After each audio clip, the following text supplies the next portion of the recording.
Once you've made your square, whether it's on the machine or by hand, you layer it with your backing fabric, and the backing fabric will be your final fabric that will show. You then put your wad in and quilt it. I've machine quilted this, but this method is suitable for hand quilting. You can go almost to the edge. Once you've done that, you trim off your excess wadding and your backing. I have already done that on this square, and then in red, because I want it to show for the demonstration, I have done big tacking stitches on the machine. Trim all your squares to the right size, and they are then ready to be put together.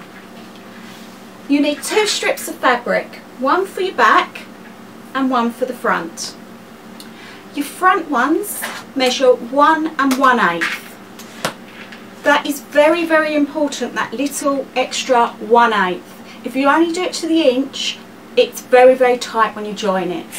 Your back strips are done to 1 3/4 inches and then folded over and ironed, so your right side is to the front. You take your first square to be joined and the edge you're going to join to, and you work on the back first of all.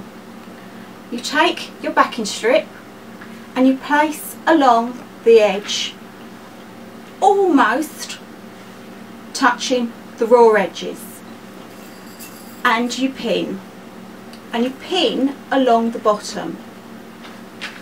I use glass-headed pins. I find them much easier to get hold of. I can see them, and if you are going to iron, you obviously don't melt them on the ironing board. Once you've pinned your first strip in on the back, you turn to the front and take your front strip with right sides together, so your good fabric down onto the front. You lay it along like that, and you pin this time along the top.